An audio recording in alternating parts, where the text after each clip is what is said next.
Irmãos, uma das preciosas verdades que nosso Senhor tem, pelo seu Espírito, buscado restaurar no meio do seu povo, é o assunto da adoração corporativa.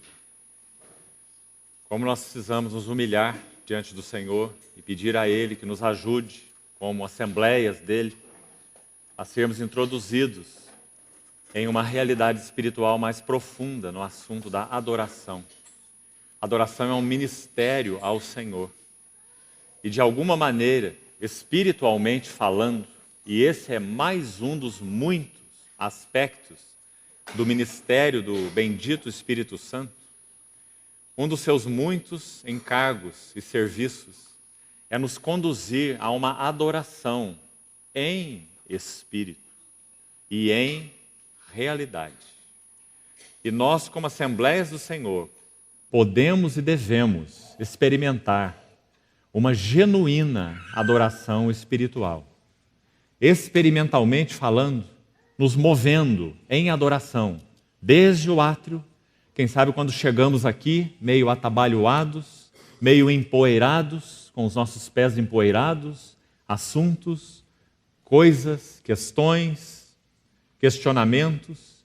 Então, estamos daquele lado de fora ainda no átrio, mas quando nos colocamos juntos, debaixo do nome precioso do Senhor, mais uma vez invocamos a Ele como aquele que que derramou por nós seu precioso sangue, naquele figurado altar do holocausto, mas também aquele que nos conduz à pia de bronze, ao lavatório, onde o sacerdote lavava suas mãos, lavava seus pés, para dar um passo além e então entrar no santo lugar, já um nível de ministério mais profundo, onde não havia luz externa, onde havia apenas a luz do candeeiro, que fala sobretudo do Senhor Jesus, mas ainda não era um ponto final.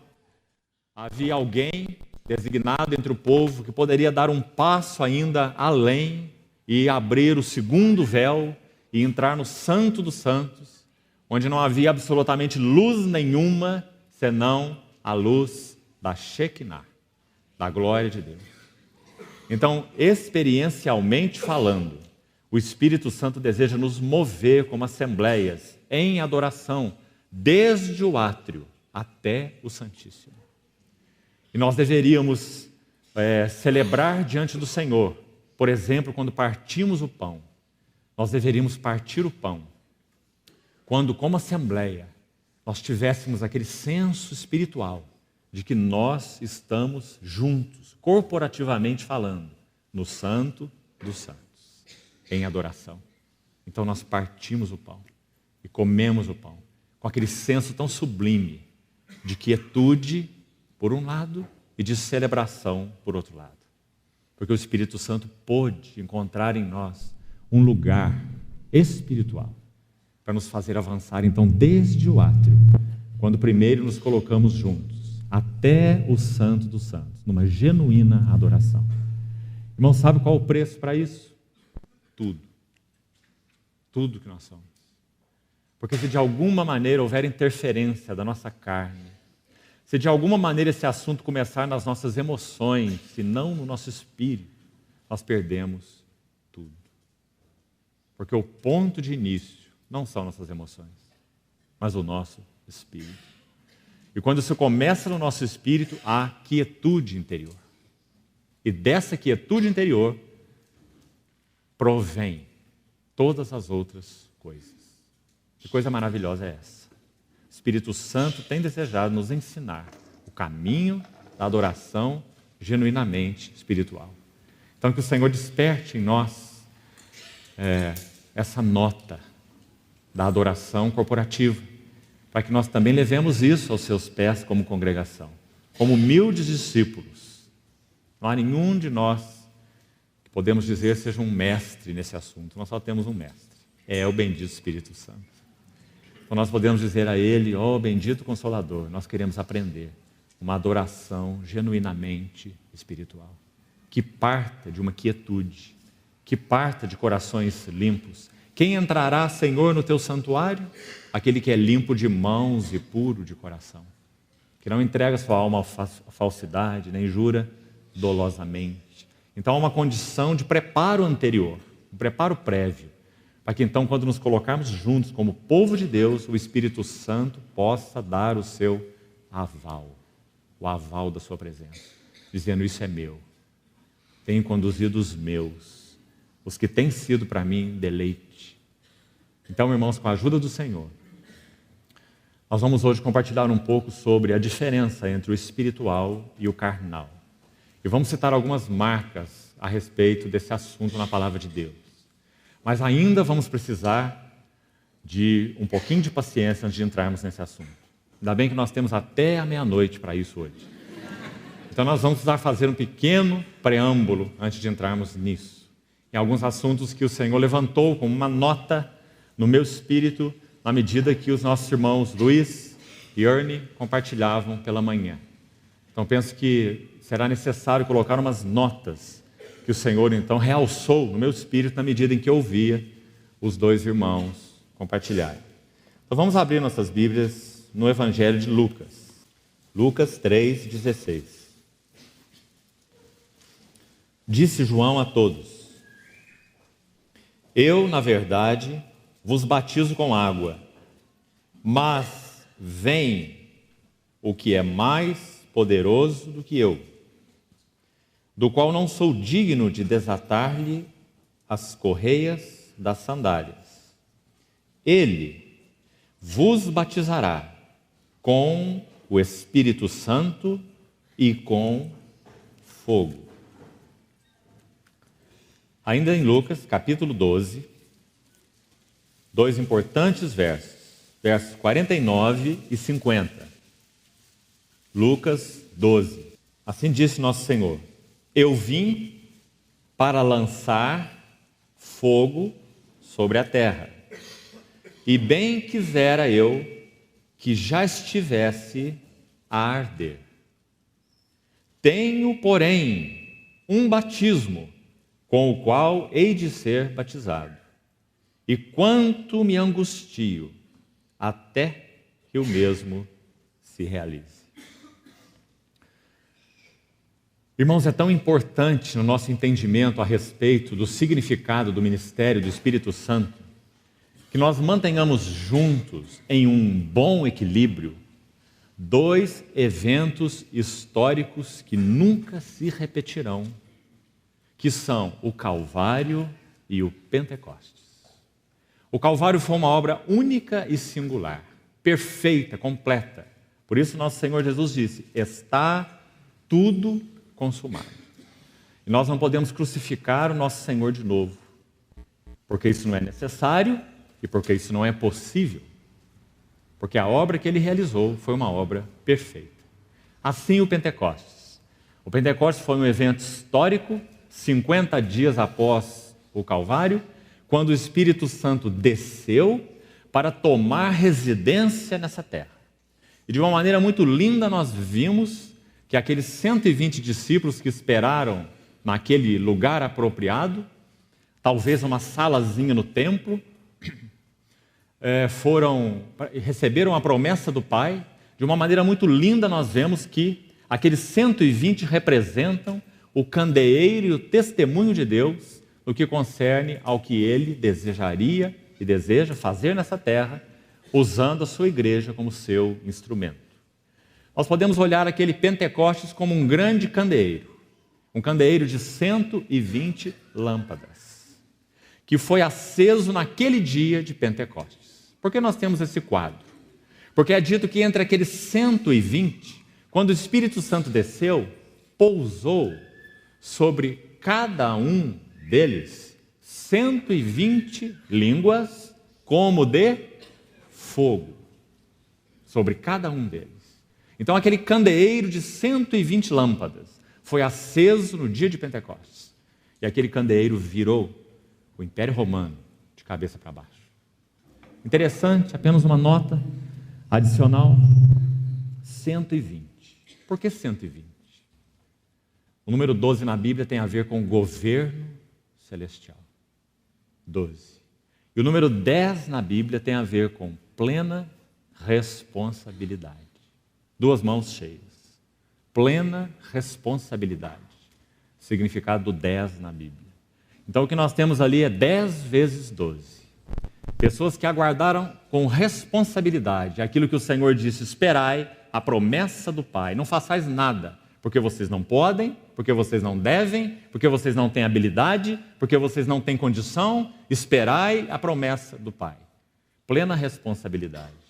Por outro lado, quando essa promessa desce, o governo de Deus. 10 vezes 12. Então o Senhor pôde expressar o seu governo. Os atos dos apóstolos são os atos do próprio Senhor Jesus exaltado por meio do Espírito Santo na igreja e através da igreja. Então esse é o fogo que o nosso Senhor Jesus disse em Lucas capítulo 12, que ele veio para lançar na terra. Você não pode interpretar Lucas 12 de outra forma, porque não é coerente. Se você achar que aquele fogo é o juízo que se refere tanto à primeira vinda do Senhor, ou talvez com relação à sua segunda vinda, você vai estar duplamente errado. Porque o nosso Senhor Jesus, quando veio na sua primeira vinda, ele disse que o Filho do Homem não veio para julgar, mas veio para salvar o que estava perdido. Então a sua primeira vinda não foi para lançar um fogo de juízo sobre a terra. E esse texto não pode se referir à sua segunda vinda, porque o nosso Senhor está se referindo, está ligando esse fogo com um batismo que ele deveria receber. E esse batismo não tem nada a ver com a sua segunda vinda. Esse batismo tem a ver com a sua primeira vinda. Por que nós sabemos? Vamos ler mais um texto. Marcos capítulo 10. Vamos agregar esse texto para que fique bem claro esse assunto para nós. Abra, por favor, Marcos capítulo 10. Preste atenção nos versos 38 e 39. Você se lembra o que está acontecendo aqui nesse contexto. Tiago e João estão tão ocupados em quem ocuparia o lado direito e o lado esquerdo do Senhor no reino, na glória. Esses eram os assuntos desses discípulos, representados por Tiago e João, mesmo quando nosso Senhor estava à sombra da cruz. Ou seja, eles não compreendiam nada, nem a respeito da cruz, e nem a respeito do reino, e nem a respeito da glória. Nenhum desses três assuntos. Então eles estavam naquelas disputas. Uma disputa tão medíocre. Se nós combinarmos o relato de dois evangelistas, um deles, Mateus, registra que a mãe dos dois foi fazer esse pedido ao Senhor. Quem sabe aquele assunto foi tão constrangedor que eles tiveram que reunir a sua mãe, uma figura de mais autoridade talvez, e levar aqueles dois ali, o Tiaguinho de um lado e o Joãozinho do outro, para irem diante do Senhor fazer esse pedido. E aquela mulher foi tão ousada, dizendo assim: mestre, manda. Ela está mandando o Senhor mandar. Manda que no teu reino esses meus dois filhos se assentem, um à tua direita e um à tua esquerda. Sabe como nosso Senhor vê isso? Veja o verso 38. Mas Jesus lhes disse: não sabeis o que pedis. Podeis vós beber o cálice que eu bebo, ou receber o batismo com o qual eu sou batizado?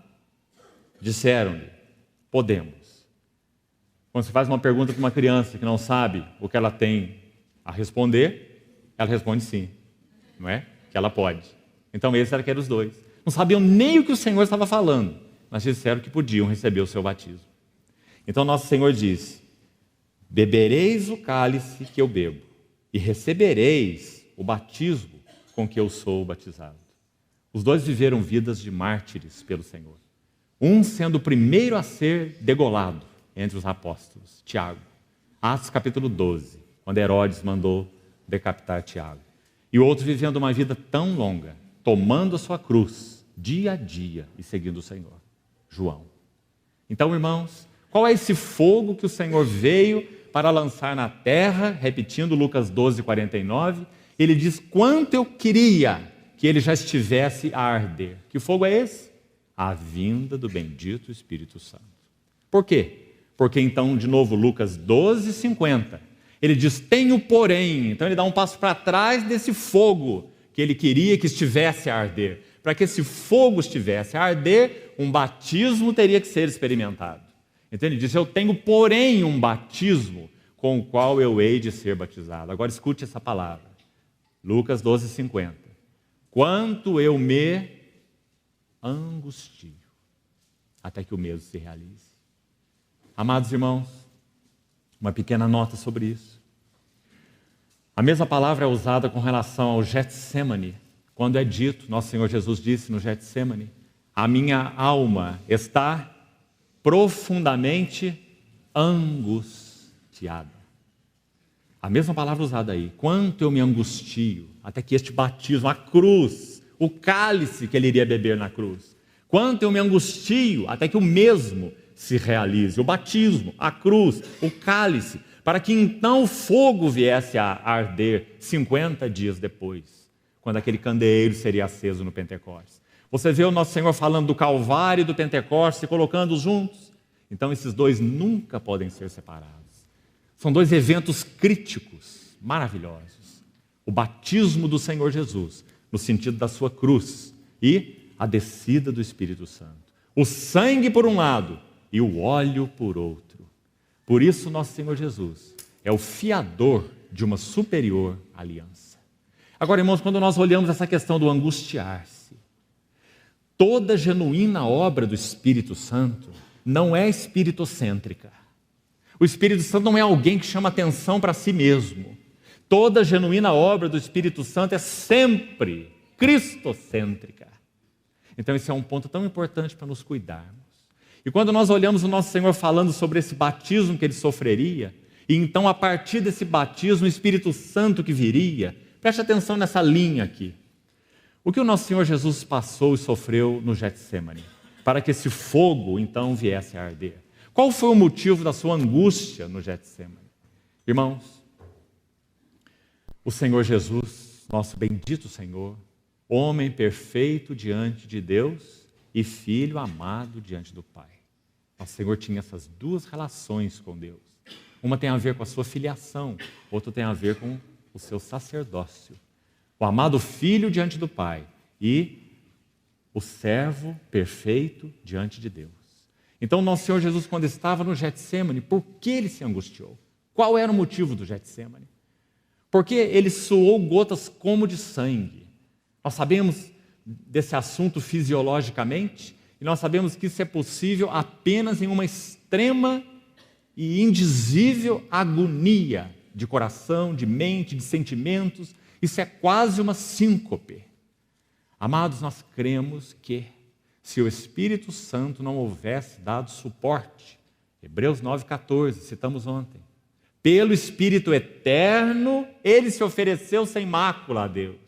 Se o Espírito Santo não tivesse dado suporte para Jesus no Getsemane, nosso Senhor teria sofrido uma síncope naquele jardim, porque ele estava numa agonia indizível para que fôssemos introduzidos numa alegria indizível, que Pedro diz na sua epístola. Então nosso Senhor suava gotas como de sangue. Por quê? Amados, dois importantes assuntos centrais governaram a vida do nosso Senhor. Primeiro, ver a face do Pai. Segundo, fazer a vontade do Pai.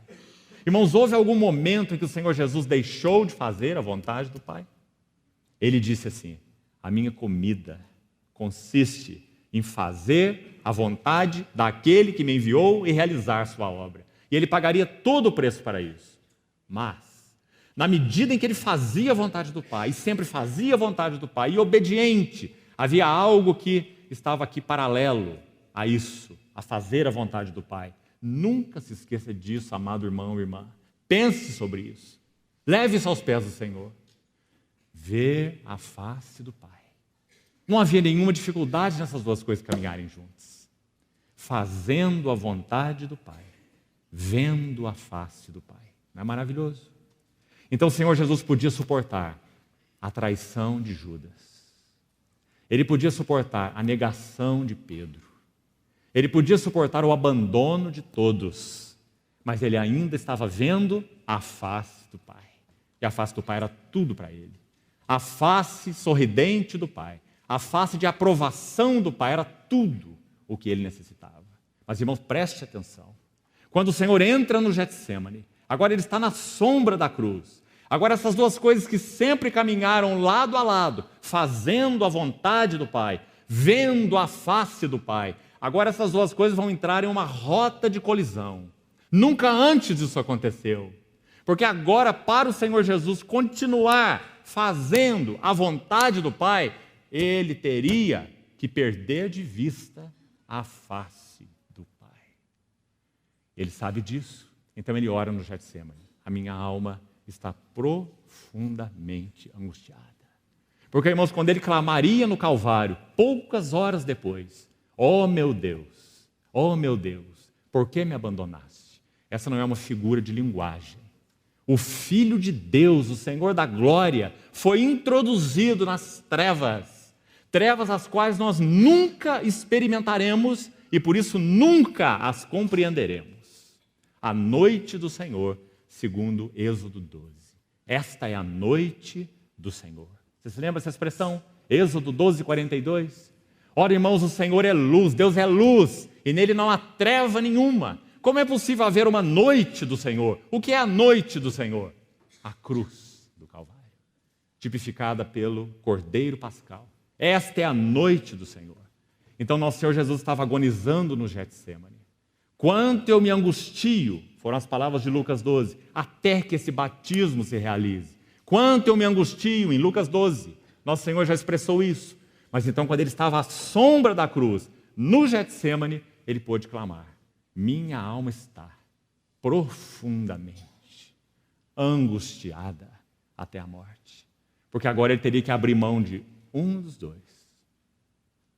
Se ele quisesse continuar vendo a face do Pai, ele poderia. Ele tem direito. Ele tem direito. Mas então ele não poderia prosseguir fazendo a vontade do Pai. Por quê? Porque a vontade do Pai era conduzir muitos filhos à glória. Então, se o grão de trigo caindo em terra não morresse, ele ficaria só. Então, em função de fazer a vontade do Pai, ele abriu mão de ver a face do Pai. Mas isso era insuportável para o nosso Senhor Jesus. Tudo mais era suportável, mas isso não era suportável. Então ele agonizou, e ele agonizou, e ele agonizou. E, queridos irmãos, ele era tão homem, tão humano, que ele chamou 2 dos seus discípulos para estarem com ele. Você se lembra? Vamos ali comigo. Fiquem ali me dando esse suporte, para usar outras palavras. Sabe o que eles fizeram? Eles dormiram. Porque eles nem sequer podiam compreender o que nosso Senhor estava vivendo. Oh, irmãos, que preço nosso Senhor pagou para que hoje nós estivéssemos aqui reunidos falando sobre o Consolador, o Espírito Santo. Nós que éramos um bando de rebeldes, inimigos de Deus. Há um batismo com o qual eu hei de ser batizado. E quanto eu me angustio até que o mesmo se realize. Porque ele disse: eu vim, e isso denota propósito. Lucas 12, 49. Eu vim. Para que ele veio? Para lançar fogo à terra. E outras palavras, ele está dizendo: eu vim para derramar o meu espírito. Mas antes disso, há um batismo com o qual eu hei de ser batizado. Ó, irmãos, então que o Senhor nos ajude a considerar isso aos seus pés. Porque esse bendito óleo que foi derramado sobre a cabeça não é apenas um óleo, mas é um óleo precioso. Sabe o que significa isso? Houve um preço altíssimo para que nós pudéssemos ser ungidos com óleo. Por isso o Salmo 133 começa com aquele ó que nós falamos ontem.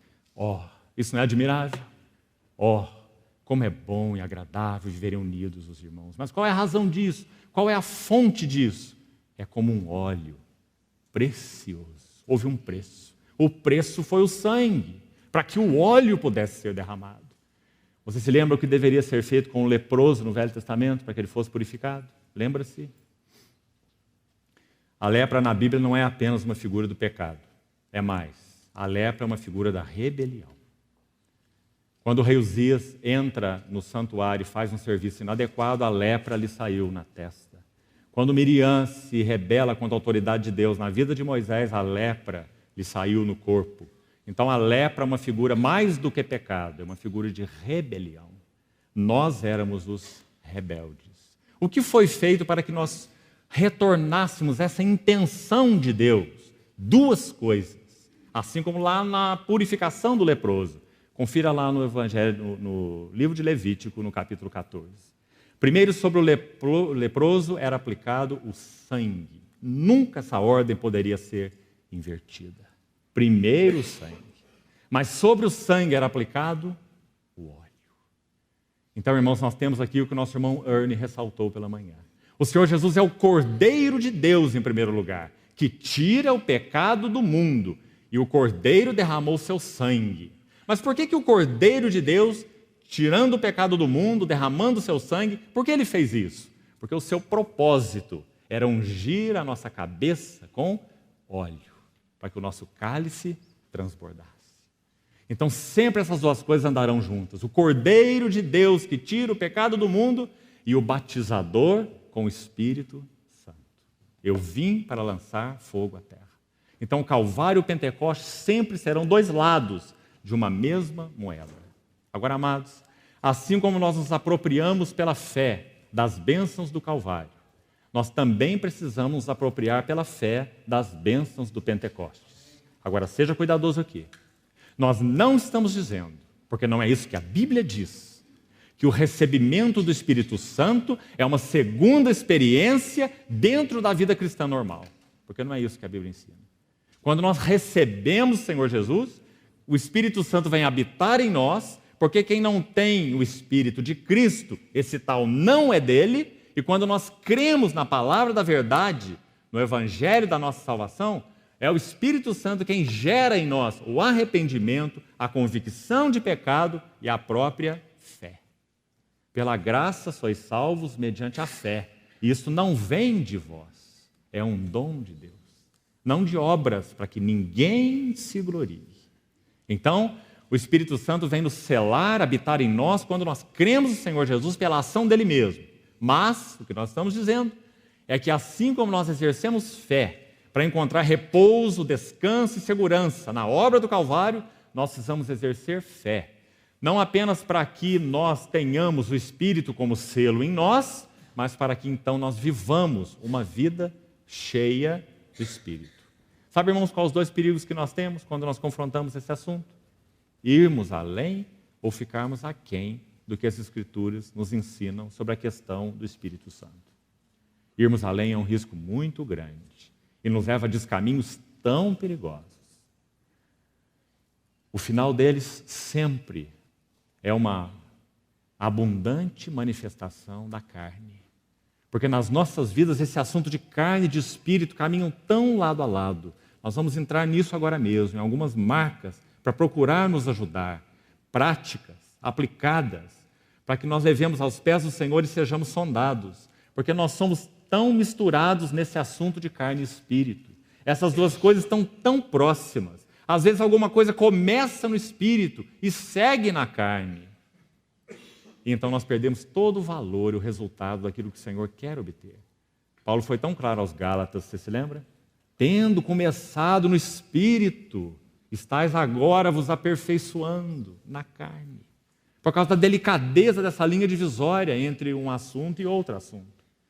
Pedimos ao Senhor que nos ajude, pela sua bondade, a entendermos um pouco mais disso hoje à noite, quando entrarmos no ponto. Então, concluindo essa primeira parte, que o Senhor nos ajude a manter esse equilíbrio divino, irmãos, entre o Calvário e o Pentecostes. Uma última nota sobre isso para encerrar essa parte introdutória. Hebreus 7:22 diz que o nosso Senhor Jesus é fiador de uma superior aliança. Você se lembra? Fiador, uma linda palavra. É o garantidor de uma superior aliança. Então vamos pensar um pouquinho sobre isso. Como o nosso Senhor Jesus garante essa nova aliança? E lembre-se, garantir essa nova aliança significa o quê? Precisamos das palavras da Bíblia, né? E não das nossas ideias. Então vamos nos relembrar de Hebreus capítulo 8, de 10 a 12. Ali são descritos os termos da nova aliança. E é dito que dentro da nova aliança nós teríamos, Hebreus 8:12 diz, pecados purificados. De maneira nenhuma me lembrarei dos seus pecados, das suas iniquidades para sempre. Purificação de pecados. É dito no versículo 11 que nós teríamos conhecimento espiritual de Deus. Todos me conhecerão desde o maior até o menor. Esse é um outro item da nova aliança. E também é dito assim: eu imprimirei nas suas mentes as minhas leis, e nos seus corações as inscreverei. Eles serão meu povo, e eu serei o seu Deus. Esses são os termos da nova aliança. O que o nosso Senhor fez como fiador para que essa nova aliança fosse garantida. E de novo, por favor, preste atenção aqui. Nós vamos bater nos mesmos pontos: o sangue e o óleo. Então, em primeiro lugar, a Bíblia fala sobre 2 envios e sobre 2 derramamentos. Envios e derramamentos. Nós não vamos estudar esse assunto porque precisamos avançar. Mas vou citar para os irmãos onde isso está. Gálatas 4, de 4 a 6, fala sobre os 2 envios. Lá diz assim: em vindo a plenitude do tempo, Deus enviou o seu Filho. Então esse é o primeiro envio. Deus enviou o seu Filho, nascido de mulher, nascido sob a lei, para fazer o quê? O texto diz: para resgatar. Então você vê que isso tem a ver com o Cordeiro de Deus que tira o pecado do mundo, o Cordeiro que pagaria o preço. Deus enviou o seu Filho para resgatar, por isso o sangue foi derramado. Agora, se você abrir o texto, seria bom se você abrisse, veja a sequência. Gálatas 4, agora versos 5 e 6. Ele diz: e porque vós sois filhos, Deus enviou. Então você vê o enviou de novo? Deus enviou aos nossos corações, o que ele enviou agora? O Espírito do seu Filho, que clama: Abba, Pai. Então são 2 envios. O primeiro envio tem a ver com o Gólgota. Deus enviou o seu Filho para resgatar. E o segundo envio tem a ver com o Pentecostes, o Espírito do seu Filho. Então, de novo, você vê junto, 2 envios. Agora vamos pensar sobre os 2 derramamentos. E a Bíblia só fala de 2. O primeiro está em Hebreus 7, 22. Em Hebreus 9, 22. Lá diz assim: sem derramamento de sangue não há remissão de pecados. De novo, isso tem a ver com o Calvário, o Cordeiro derramando o sangue. Sem derramamento de sangue não há remissão. Agora vamos para o outro derramamento, e é o derramamento do Espírito. Quando em Atos 2,33, Pedro pregando diz assim: Jesus foi exaltado à destra do trono de Deus, recebeu do Pai a promessa do Espírito e fez o quê? Derramou. Isso que vedes e ouvis. Então, irmãos, não é algo interessante? 2 envios. Enviou o seu Filho, enviou o Espírito do seu Filho. 2 derramamentos. Derramou o seu sangue, derramou o seu Espírito. Por quê? Porque ele é o Cordeiro de Deus que tira o pecado do mundo e ele é aquele que batiza com o Espírito Santo. Graças ao Senhor. Essas 2 obras sempre vão andar juntas. Porque, na verdade, são 2 aspectos de uma única obra: Calvário e o Pentecostes. Então, muito importante que nós mantenhamos essas 2 coisas juntas. Uma última nota rápida sobre isso ainda. João capítulo 7 é um lindo texto que também coloca essa relação junta. Abra, por favor, João 7, 37 a 39. Texto muito conhecido de todos nós. No último dia, o grande dia da festa, Jesus se colocou diante dos discípulos, diante da multidão, de todos que estavam ali, e disse: se alguém tem sede, venha a mim e beba. Se alguém tem sede. Versículo 38. Quem crer em mim, como diz a Escritura, do seu interior fluirão rios de água viva. Isso tem a ver, é claro, com o Espírito. Logo à frente vai dizer: fluirão rios de água viva. Do seu interior. A palavra na sua tradução provavelmente seja essa. Irmãos, muito linda essa colocação aí. Logo no verso 39, na sequência, diz assim: Jesus disse isso por causa do Espírito Santo. Porque o Espírito não havia ainda sido dado. Porque Jesus não havia sido ainda glorificado. Então, de novo você vê essa relação. Mais um texto para confirmar essa relação. Primeiro, o Senhor Jesus precisava realizar uma obra que ele chamou de o meu batismo. Há um batismo com o qual eu hei de ser batizado. Ele teria que passar pela morte, pela ressurreição, pela ascensão e entronização. Quando ele fosse glorificado, então o Espírito poderia ser derramado. Mais uma vez a relação. E então, uma notazinha última para concluir aí, essa introdução. Amados, a habitação do Espírito Santo em nós significa, sobretudo, que nós então aprenderíamos a viver sob o governo de Cristo. Por quê? A palavra especial usada aí em João 7,38 é a palavra ventre. Em algumas traduções, interior. Localize essa palavrinha aí. Quem crer em mim, como diz as Escrituras, do seu interior, ou do seu ventre, como diz algumas versões. Essa palavra diz especificamente ventre, porque fala do centro das nossas paixões, centro do que nós somos, seria o centro do ego, quando a Bíblia usa essa palavra, seu ventre. O centro da nossa personalidade, o que somos. Por um lado, antes de receber o Espírito Santo, qual era a situação do nosso ventre? Só há 3 lugares no Novo Testamento onde a palavra ventre aparece. Muito interessante você buscar isso. 2 são referências negativas e uma é positiva. A positiva nós já acabamos de ler em João 7. Sabe o que diz as outras 2? Apenas citando para compreensão. Filipenses 4,19 diz assim: os tais, digo até chorando, são inimigos da cruz de Cristo, porque o Deus deles é o ventre. Lá está a palavra, a mesma que o Senhor usou aí. O Deus deles é o ventre. O que Paulo quis dizer? Eles são inimigos da cruz de Cristo porque eles amam só a si mesmos. Eles vivem para si. Eles cultuam a si mesmos. O Deus deles é o ventre. Filipenses 3,19. Agora, 1 Coríntios 16,18, a palavra aparece de novo. Quando Paulo fala sobre falsos obreiros e falsos apóstolos. Então ele diz que eles servem ao seu próprio ventre. E essa é a segunda menção.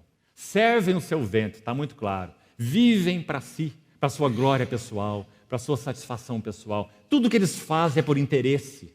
Eles buscam retorno, buscam satisfação própria, buscam projeção, glória, retribuição e tudo mais. Então, os tais são falsos apóstolos. Eles servem seu próprio ventre. Então, irmãos, essa era a nossa condição, em nós mesmos, por nós mesmos. Esse é o nosso ventre. Qual é a bendita promessa do Senhor quando o Espírito Santo viesse? Quem crer em mim, como diz a Escritura, do seu ventre. Lembre-se, a sede da nossa personalidade, o que nós somos. Agora, ao invés de viver para nós mesmos, ao invés de servir a nós mesmos, do seu ventre fluirão rios de água viva. Que maravilhoso, irmão. Porque quando nós colocamos o João 7 ao lado do João 4, aquela mulher no poço de Samaria, nós entendemos esse assunto das águas vivas. Quando o Senhor estava naquele poço de Samaria, é a primeira vez na história, isso nunca mais acontecerá, em que a fonte busca a sede. Sempre é o contrário. É a sede que busca a fonte. Mas em João 4, a fonte busca a sede. Então o Senhor vai atrás daquela mulher, naquele poço, e ele fala para ela sobre as águas vivas. E aquela mulher tinha esse tipo de ventre. Você se lembra do ventre daquela mulher? Qual era o tipo de ventre que aquela mulher tinha? 5 maridos já tivesse.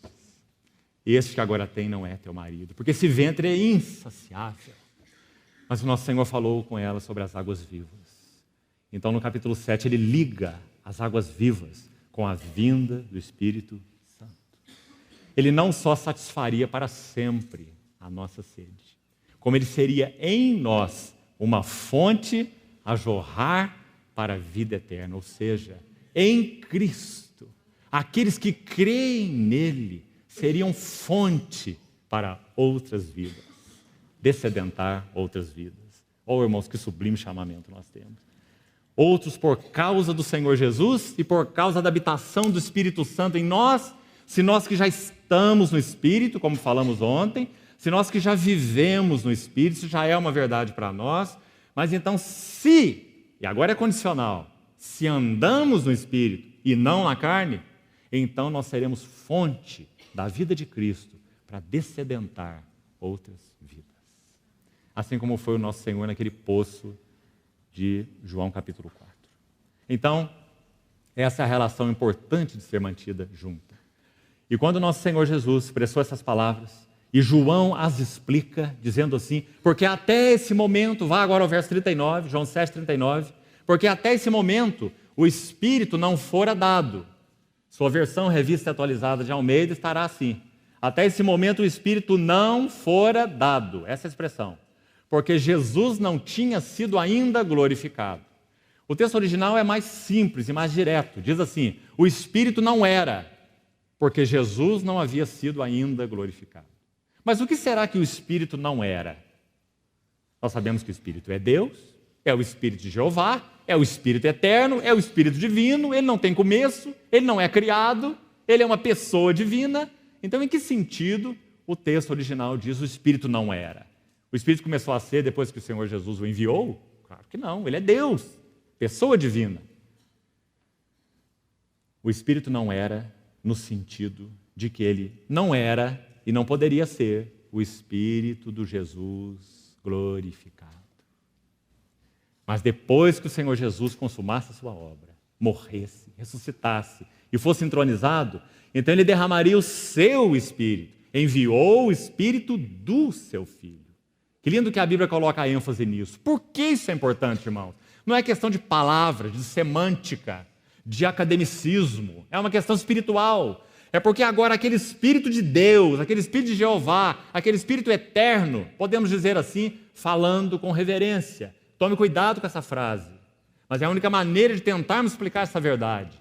Esse Espírito eterno agora passaria por uma experiência humana na vida de Jesus. Porque foi Ele quem preparou o corpo do Senhor Jesus no ventre de Maria. Encheu aquele corpo. Deus não dá a ele o Espírito por medida. Então o Espírito Santo, o Espírito de Deus está passando por experiência humana na vida de Jesus. Sabe o que isso significa? Que depois que o Senhor Jesus morre, ressuscita, é entronizado e derrama seu Espírito, o seu Espírito, o Espírito de Jesus glorificado, é aquele que conhece tudo sobre as tentações humanas, as privações humanas, as necessidades humanas. Por isso ele pode ser chamado de o bendito Consolador, porque ele encheu a vida do Jesus humano. Então, quando nós vamos ao bendito Espírito Santo e nós temos comunhão nele com Cristo, e nós falamos sobre tentação, e nós falamos sobre provação, e nós falamos sobre angústias, ele suportou nosso Senhor lá no Getsêmani, numa profunda angústia, então ele conhece tudo sobre esses assuntos. Por isso ele é o nosso Consolador. O mesmo que habilitou o Senhor Jesus, veio nos habilitar para viver a vida da mesma qualidade que o nosso Senhor Jesus viveu. Amados, isso não é um idealismo, isso não é um sonho, isso é uma realidade espiritual. O Espírito já foi derramado, ele habita em nós. O que compete a nós fazer? Uma coisa só. Em primeiro lugar, crer. Porque aqui é que nós podemos ficar aquém das Escrituras.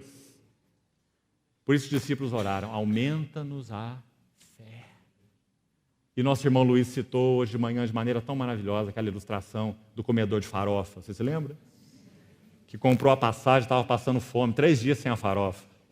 E tinha aquela passagem de primeira classe no navio. Assim somos nós muitas vezes. Por quê? Porque nós não desenvolvemos a fé. Fé no quê? Fé na fé? Não. Fé na palavra de Deus. Conhecendo as Escrituras, conhecendo o dom de Deus.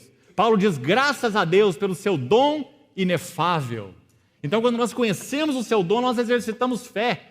Isso não é algo psicológico, isso não é pensamento positivo, isso tem uma base sólida, é a palavra de Deus, é o que Deus fez em Cristo. Então, quando nós exercitamos fé, quem crer em mim, porque é isso que Ele já providenciou, é isso que Ele já preparou. Então, quem crer, do seu interior fluirão. Então, por isso Paulo diz em Gálatas, andai no Espírito. É isso que nós precisamos fazer. Então, amados, 1 Coríntios 12 é dito assim, que em um Espírito, todos nós somos batizados em um corpo. Nosso irmão Werner já falou de maneira tão maravilhosa hoje de manhã sobre esse batismo, o que significa isso. Batizados em um corpo. Mas 1 Coríntios 12, 13. 12, capítulo, verso 13. Continua assim, e a todos nós foi dado beber de um só Espírito. Então agora me permitam usar uma outra metáfora para nos ajudar a entender o que aconteceu conosco. Quando o Espírito Santo veio habitar em nós, em um espírito, em um espírito. Nós fomos introduzidos em o corpo de Cristo. Essa é a primeira verdade. Digamos, o nosso corpo está na piscina. Vamos pensar assim, num tanque. Nós entramos no tanque. Em um espírito, todos nós fomos batizados em um corpo, o corpo de Cristo. Mas isso não é suficiente. Não é suficiente que nós sejamos batizados em um espírito para dentro de um corpo. Há necessidade de algo adicional. O que é? Que aquela água que está ao redor de nós, nos envolvendo, batizados em um espírito para dentro de um corpo. O espírito é a água, por fora. Graças ao Senhor, fomos batizados pelo espírito em um corpo, mas ainda falta algo. O que falta? E a todos nós foi dado beber de um só espírito. Então agora a água também precisa estar dentro de nós. E o que significa a água estar dentro de nós? Andai no espírito e jamais satisfareis a concupiscência da carne. O que significa a água estar dentro de nós? Efésios 5,18. Enchei-vos do Espírito. Nós já fomos unidos com Cristo pelo Espírito. Nós já fomos, podemos dizer, imersos no Espírito, porque é pelo Espírito que nós somos introduzidos no corpo de Cristo. Mas é necessário que essa água também esteja dentro de nós. Então essa é a nossa responsabilidade. Por isso o Salmo 116, versos 13 e 14, diz assim: que darei, veja como o verso começa, que darei ao Senhor por todos os seus benefícios para comigo. Que darei? Sabe qual é a resposta do salmista? Tomarei. Tomarei o cálice da salvação e invocarei o nome do Senhor. Você viu o que ele viu? Irmão, o Senhor nos providenciou todos esses benefícios na pessoa de Cristo, que estão disponíveis no Espírito Santo. Que daremos ao Senhor por todos esses benefícios? Qual é a nossa responsabilidade? Nós não temos nada para dar ao Senhor. Ele que nos deu tudo. E por isso nós somos irresponsáveis? Não. Então o versículo continua: tomarei o cálice da salvação e invocarei o nome do Senhor. Isso é beber de um só Espírito. Compreendeu isso, irmão? Então muitas vezes nós somos cristãos que estamos caminhando num só lado da verdade. Por isso também Paulo em Romanos 8 diz assim: vós não estáis na carne, falando para os romanos, mas estáis no Espírito, se de fato o Espírito de Deus habita em vós. Mas nesse mesmo capítulo, ele diz assim: nós somos devedores não à carne, como se constrangidos a viver segundo a carne. Porque se viverdes segundo a carne, caminhais para a morte. Você vê que é possível então viver segundo a carne, não bebendo do Espírito. Embora já tenhamos sido introduzidos nessa relação com o Espírito. Compreendeu a diferença, irmão? Você na água, mas não a água em você. Enchei-vos do Espírito. A todos nós foi dado beber de um só Espírito. Então essas coisas são muito importantes de serem consideradas aos pés do Senhor e vistas com clareza. Nós recebemos dupla provisão.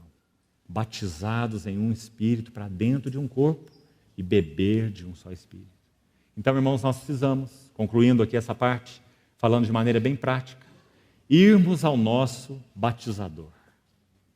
Este que já introduziu a sua igreja no Espírito Santo e já derramou o Espírito Santo sobre ela. Nós precisamos ir ao nosso batizador e dizer o quê? Que nós queremos ter uma experiência emocional e ficarmos sondando a temperatura das nossas emoções e gastarmos aí uma noite de vigília numa expectativa de que algo aconteça conosco? Será que é esse o caminho prático?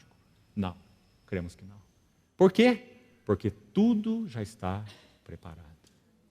Então nós vamos diante da fonte, o batizador com o Espírito Santo. E o que nós falamos para ele?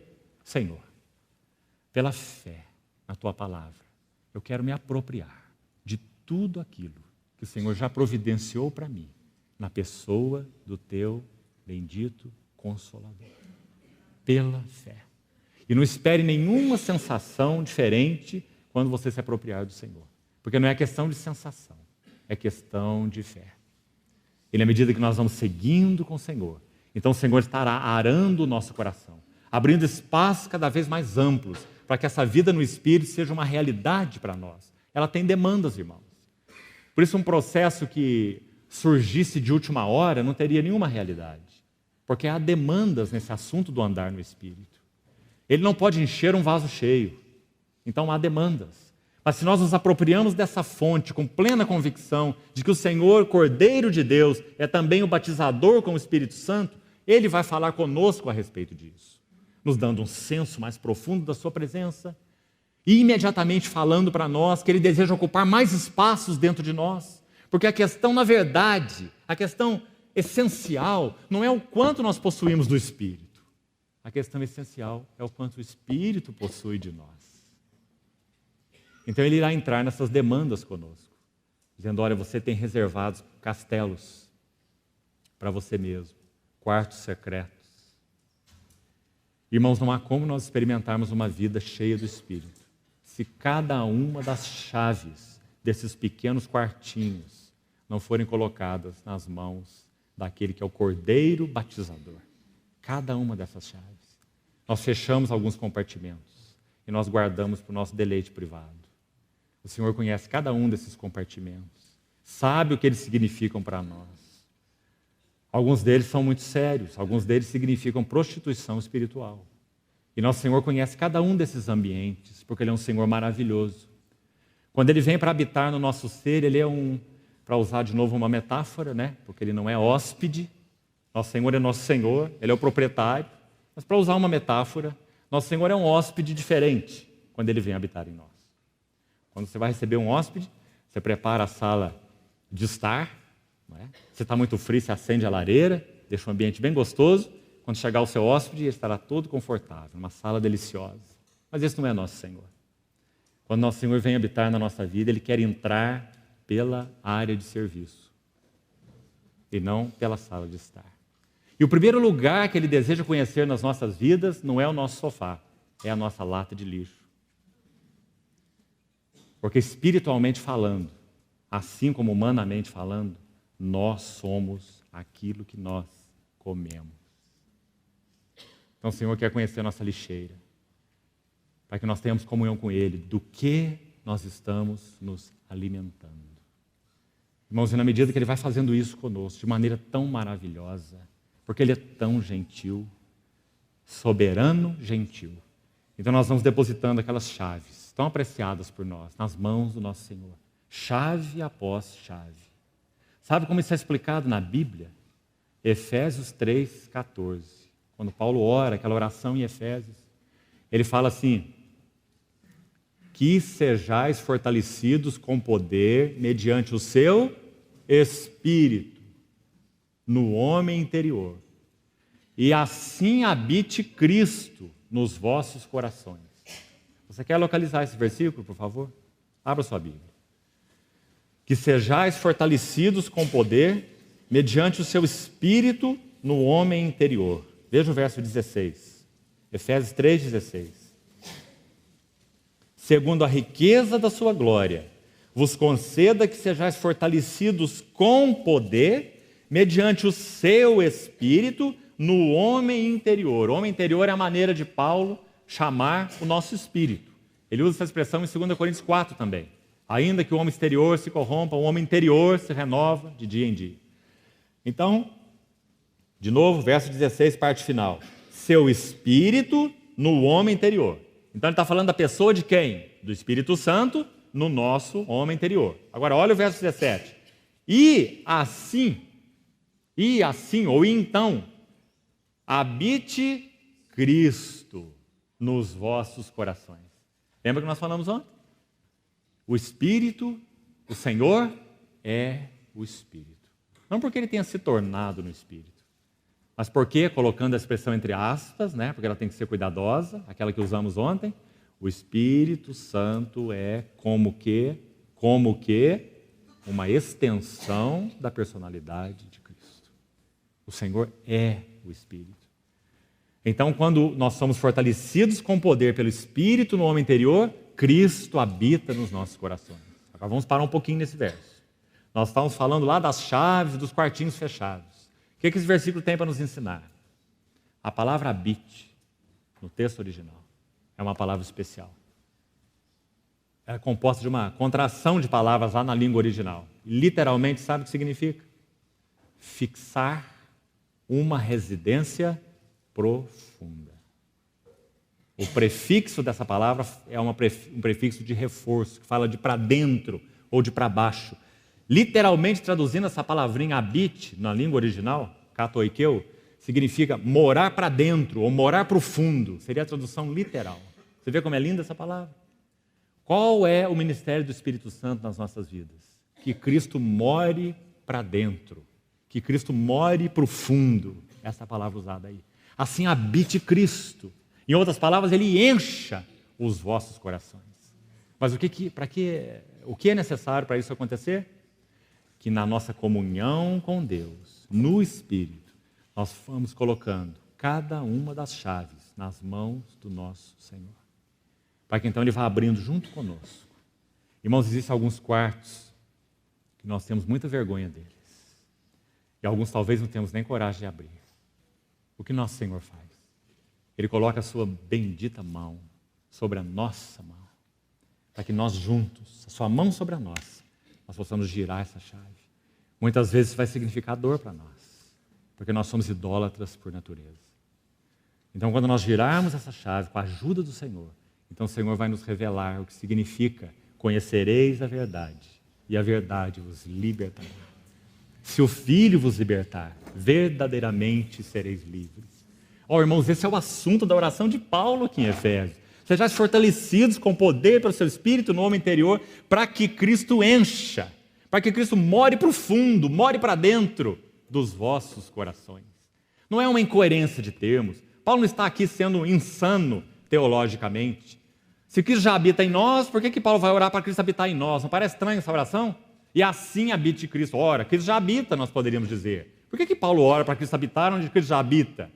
Então compreendo o que ele está dizendo. Ele está dizendo que o bendito Espírito Santo veio para que cada uma dessas chaves sejam entregues a Ele e para que Cristo, usando outra palavra então, assuma pleno governo de nossas vidas. E agora, às 9h35, na hora de terminar, nós vamos entrar no nosso assunto de hoje. Então, você tem um pouco de paciência. Nós vamos citar 4 marcas para os irmãos, do que é ser espiritual e do que é ser carnal. Mas, irmãos, penso que era extremamente necessário que nós fizéssemos essa introdução primeiro, para manter essas coisas bem equilibradas. E nós não irmos para nenhum caminho, vamos pôr de novo aqui, entre aspas, místicos, em algo que realmente não confere com aquilo que o Senhor quer nos ensinar pela sua palavra, sobre esse assunto de ser espiritual e de ser carnal. Então vamos, por favor, a 1 Coríntios capítulo 3. Vamos ver os 3 primeiros versículos e vou buscar ser bem objetivo com os irmãos para que não seja cansativo demais para nós. Vamos citar 4 marcas, em especial, do que significa ser espiritual em contraste com o que significa ser carnal. 1 Coríntios capítulo 3.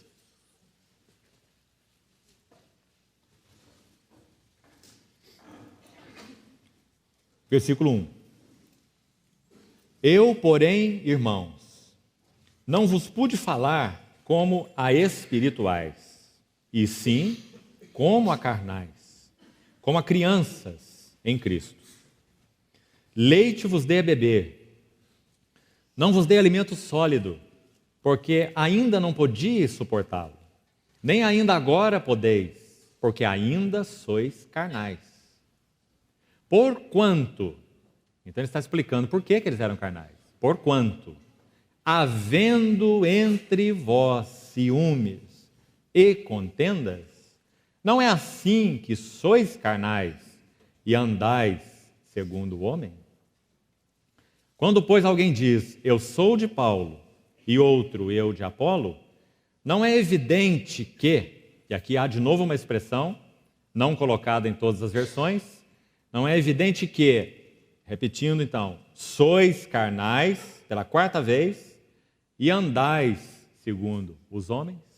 Então, em 4 versículos, Paulo cita 4 vezes que esses cristãos coríntios eram carnais. Agora, então, uma primeira coisa importante aqui de reconhecermos. Algo que frequentemente nos soa bastante duvidoso. Há alguma diferença entre ser espiritual e ser maduro? Mas será que nós responderíamos isso pela Bíblia? Ser maduro espiritualmente é igual a ser espiritual? Não necessariamente. Ser espiritual, segundo a Bíblia, significa, para definir em uma frase, conhecer o governo do Espírito Santo. Isso é ser espiritual. Isso significa que se alguém nascido de novo há poucos meses, mas tem aprendido a ser fiel à luz que ele já tem alcançado do Senhor, então ele está andando de forma espiritual à luz que ele tem recebido, mesmo que ele tenha meses de conversão. Ele está vivendo uma vida genuinamente espiritual. Por quê? Porque ele está respondendo à luz que ele tem alcançado do Senhor. Princípio de Filipenses 3, 16 e 17. Todavia, andemos cada um de nós conforme a luz que temos alcançado. Então isso é ser espiritual e andar segundo o Espírito. Reconhecer o governo de Cristo e andar segundo a luz que temos recebido do Senhor, porque a luz é a medida da nossa responsabilidade espiritual. O Senhor irá julgar cada um de nós no seu tribunal vindouro, esse juízo familiar do tribunal de Cristo, 2 Coríntios 5,10, baseado na luz que cada um de nós tem alcançado. Então, ser espiritual não é necessariamente ser maduro, mas ser espiritual é conhecer o governo do Espírito. Vamos estabelecer essa diferença. Agora, como nós poderíamos colocar essas duas coisas juntas agora? O ser espiritual e ser maduro. Quanto mais nós respondermos às demandas do Espírito, reconhecendo o governo do Espírito, respondendo à luz que Ele nos tem dado, mais a nossa amplitude, a nossa medida espiritual vai se alargando. O que é necessário para isso? Vamos citar aqui pelo menos 3 coisas. Primeiro, reconhecer o ensino da unção. João diz em 1 Coríntios 2 assim: todos vós recebestes unção que vem do Santo, e todos têm desconhecimento. E o que essa unção vai nos ensinar? Ela é verdadeira, não é falsa, diz João, permanece em nós. Por que João reforça isso? Permanece em nós. O que essa unção vai nos ensinar? Sobretudo, a permanecer em Cristo. João capítulo 15. Permanecer no seu amor. Sem mim nada podeis fazer. Habitai em mim e eu habitarei em vós. Esse é o ensino da unção. Em outras palavras, a unção que está em nós, ela vai nos ensinar, ela vai nos falar sobre qualquer coisa, mínima que seja ou grande que seja, que está colocando um véu entre a face do Senhor e a nossa face. Então esse é o ensino da unção. Irmãos, é algo espiritual. Não é um livro de tradição. É um ensino espiritual. O ensino da unção é dado na vida e não na mente. Muitas vezes o ensino da unção está falando conosco na vida, algo que nossa mente ainda não consegue entender direito, mas o Espírito está nos dizendo não. Ele está dizendo não vá, está dizendo não faça, está dizendo não fale. Não é? E nós não sabemos entender o porquê. Porque o ensino da unção é dado na vida, antes que na mente. Então é tão importante aprender a seguir esse ensino da unção. Isso vai aumentando a nossa amplitude espiritual, e isso significa maturidade. Maturidade é uma maior amplitude espiritual. Para uma criança de 3 anos, ela tem um pulmãozinho que talvez caiba 1,5 litros de ar. Mais um pulmão adulto, talvez caiba 4 litros de ar. O que aconteceria se nós colocássemos 4 litros de ar no pulmão de uma criança de 3 anos? Ela morreria, porque ela não tem amplitude para toda essa plenitude. Mas o que aconteceria se nós colocarmos 1,5 litros de ar no pulmão de um adulto? Ele também morreria de asfixia, porque ele tem uma amplitude maior que precisa ser satisfeita. Então, irmãos, essa é uma boa ilustração para nos ajudar a entender o que significa plenitude espiritual. Plenitude espiritual não é estática, plenitude espiritual é dinâmica. Nós podemos ter um irmão ou uma irmã em plenitude espiritual na sua infância espiritual. E podemos ter um irmão com 30 anos de jornada no Senhor, não estando na plenitude espiritual, porque ele tem uma amplitude espiritual que não está preenchida, porque ele não está respondendo ao governo do Espírito no seu atual momento. Então, qualquer um de nós, a maturidade espiritual não vai nos livrar de cairmos. O que vai nos livrar de cairmos é andarmos no Espírito. Por isso Paulo diz assim, eu reduzo o meu corpo à servidão. Paulo, que conhecia tão bem a vida no Espírito e era tão maduro espiritualmente, eu reduzo o meu corpo à servidão. Ele está dizendo, se o meu corpo começar a ditar as regras, se meu corpo começar a me governar, eu vou ser desqualificado. Forte essa palavra, não é? Então você vê que o que nos guarda de cair não é sermos maduros espiritualmente, mas é respondermos ao governo do Espírito Santo, sempre, em qualquer medida espiritual que tenhamos. Então, é importante estabelecermos essa diferença. Agora vamos para as marcas para nós terminarmos. A primeira marca, de um estado carnal. O estado carnal é um estado de infância estendida. Isso tem muito a nos falar. Porque quais seriam as maiores marcas de uma vida infantil espiritualmente? São marcas correspondentes. Primeira, todo o nosso foco está sobre nós mesmos. Primeira marca da criança. Eu, meu. O foco de uma criança é todo absorvido por si mesmo, não é? Então nós estamos procurando as nossas coisas, a nossa bênção. Quando nós estamos sofrendo, imediatamente a Assembleia inteira sabe. Nós quase que levamos um cartaz na reunião, dizendo, eu estou sofrendo, não é?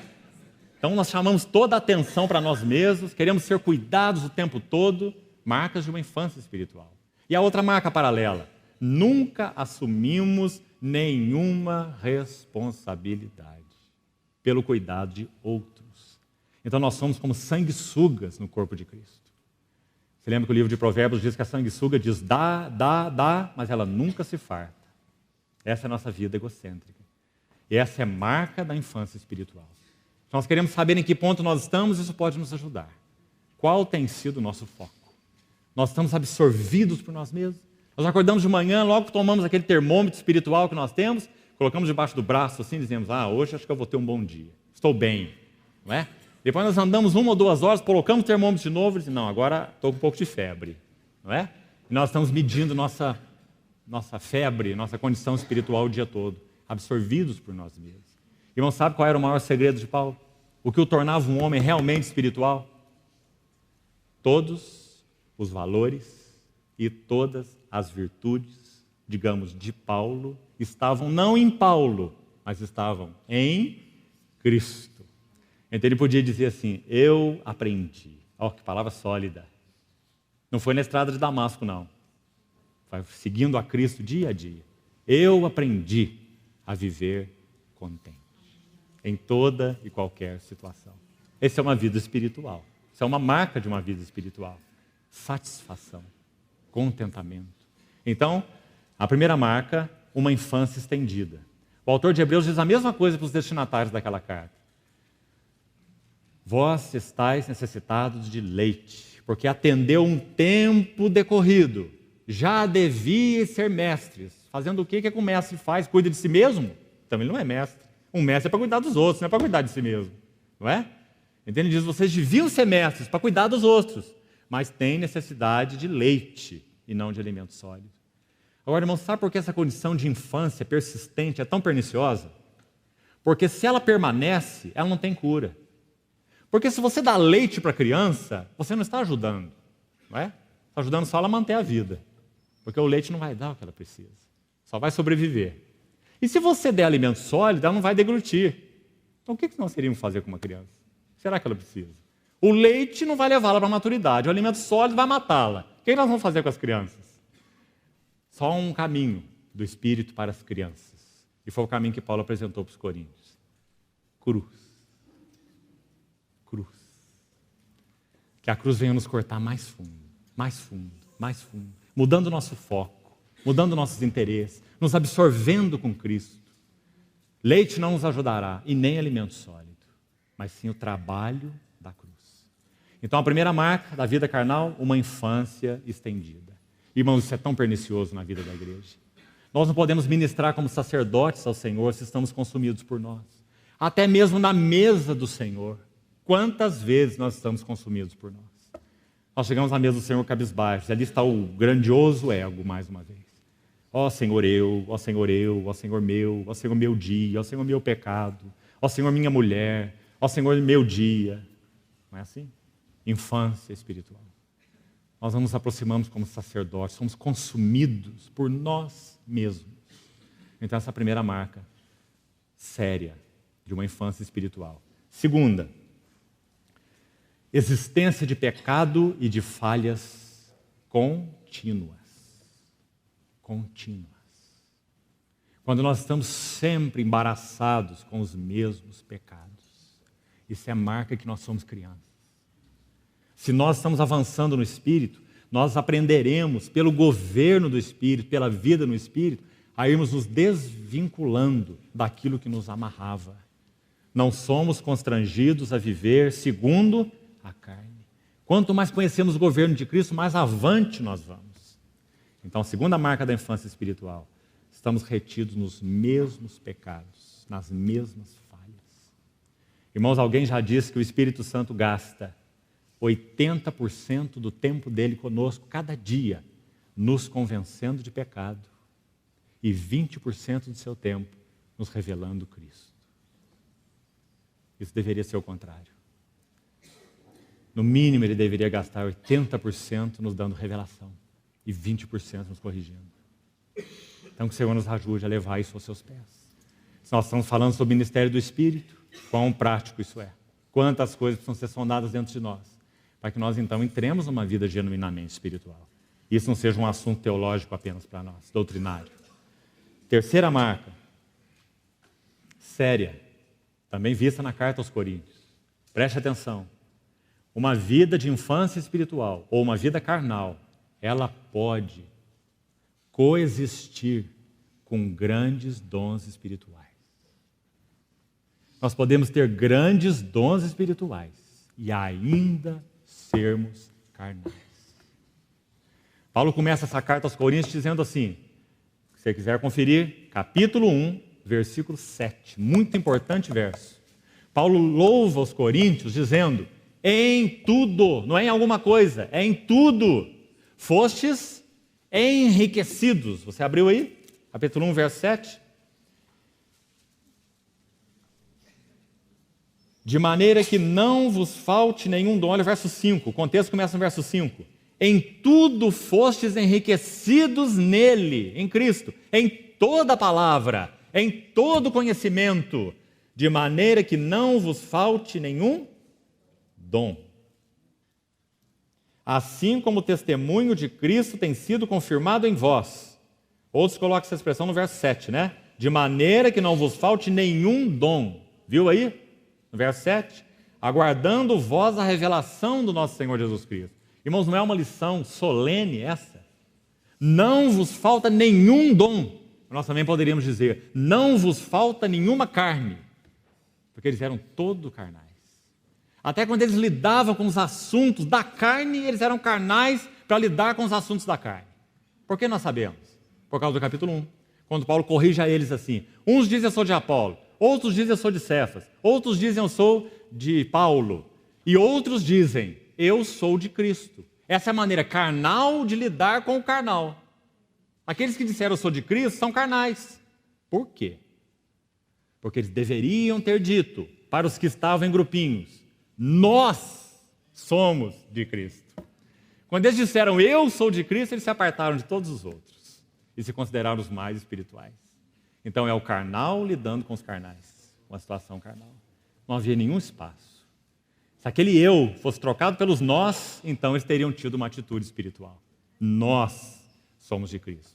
Acordem, nós somos de Cristo. Ninguém é de Paulo, ninguém é de Apolo, eles são servos. Não é? Então, irmãos, a igreja de Corinto é prova dessa terceira marca de um estado carnal. Grandes dons espirituais, andando lado a lado com vida carnal. E de maneira tão sutil. Ó, irmãos, algumas vezes nós podemos dizer assim, tal irmão ou tal irmão me ajuda tanto nesse assunto. Ouvimos frases assim muitas vezes. Ou aquele irmão nesse assunto é um especialista. Aquele irmão para pregar sobre família não tem ninguém igual. Aquele outro sobre profecias dos últimos dias é não sei o quê. E esse irmão me ajuda tanto nessa área. Mas quando nós vamos conhecer aquela vida que está falando isso, não há sinal de que a palavra tem entrado nas suas entranhas. Porque a vida com a sua esposa não tem mudado, a vida com seus filhos não tem mudado, a sua vida no serviço, no corpo de Cristo não tem mudado. Não é? Isso é sinal de que a palavra não entrou. Que necessidade nós temos, irmãos, de reconhecer nossos caminhos carnais, para poder apresentar diante do Senhor esses caminhos. Senhor, isto é marca carnal, de domínio da carne na minha vida. Me ensina a conhecer o governo do Espírito Santo. Que tua bondosa mão tome comigo cada chave desses compartimentos. E então nos introduza em esferas mais amplas nesse assunto. Então essa é a terceira marca, coexistindo com dons espirituais. Agora, olhe de novo para o texto que nós lemos. A última marca para terminarmos. Versículo 13 do capítulo 2:13 de 1 Coríntios. Diz assim: disto falamos não em palavras ensinadas pela sabedoria humana, mas ensinadas, preste atenção, ensinadas pelo Espírito, conferindo coisas espirituais com espirituais. Queria parar um pouquinho nesse versículo e procurar, com a ajuda do Senhor, explicá-lo para os irmãos por causa do significado dele. Paulo está dizendo que ele sabia conferir ou comparar coisas espirituais com espirituais. O que isso significa? Ele diz que só o homem espiritual sabe fazer isso. Disso também falamos, não em linguagem ensinada pela sabedoria humana.